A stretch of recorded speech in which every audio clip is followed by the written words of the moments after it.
So we'll get to the friendship tour. The Vancouver Canucks 1-1 to start the year. They had the comeback against the Oilers. It ended up in a shootout loss. They had the blown lead against the Philadelphia Flyers. Ended up in a win. And then they had the controversial no goal that prevented their loss to the Detroit Red Wings.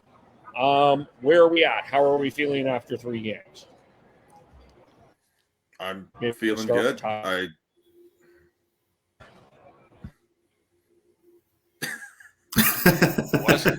have no idea what's going on. I'm feeling good. I like the way they're playing. They're an exciting team to watch. There are some kinks to work out for sure, but I like what this team is doing right now. They've got the firepower to come back against the Oilers. They blew the lead against the Flyers, but they found a way to win. And yeah, if the call on the ice was a goal last night, that's a tie game. But the call on the ice was no goal, and there was no sort of way to there wasn't enough to overturn it either, depending on what the call on the ice was. So it is, but the process is good so far, I think, and it's early, but I like the what they've got going, and I think there's still some players who haven't quite hit their stride and haven't quite gotten the as we're talking about time on ice. Pod Colson hasn't quite got the full. He's not quite in Green's good books just yet. Doesn't have the trust there, but he's getting there. He's doing all the little things. He will get there. And certainly scoring his first goal in the game against Philly will help his cause there.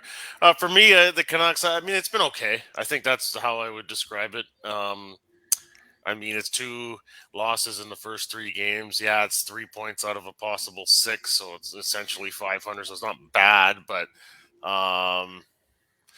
it's Detroit, right? When you see Detroit on the schedule, you're really kind of expecting a win there. So that's unfortunate, but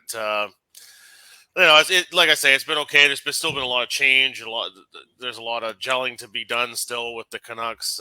So not time to be panicked by any stretch at all. It's but I definitely feel like there's something wanting there.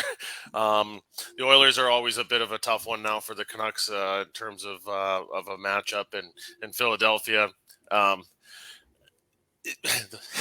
Rockin' building there. I mean, a bit of a trip watching the Canucks play a game in a full U.S. rink. And Corey Hirsch on the broadcast kind of hinted at it too. Like if the Flyers get the next goal, look out. And then they did force overtime and kind of got screwed on a slashing call to Oliver Ekman-Larsson there when it was actually the puck that hit the player's face.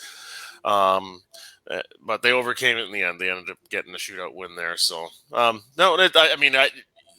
would have been concerned more probably if against the Oilers, it kind of just rolled over and quit. But the fact that they were able to force overtime in that one showed some resilience there. And like Sean said, the process looks good, and even if you're not getting the results, you at least hope for some good process out the gate here. Yeah, I would say they're kind of right in the sweet spot as far as what my expectation was to start the season. Like I wasn't expecting them to come bursting out of the gate, but I was also hoping that they didn't just completely lay an egg at the same time. And yeah, that's kind of what they have done. They've been kind of average at best, if you will. As far as the game last night, it was a little disappointing in the sense of like Tyler said, that you'd hope to get a win from Detroit. But to Grice's credit, he stood on his head last night and had quite a few Luongo-esque spectacular saves. So credit where it's due.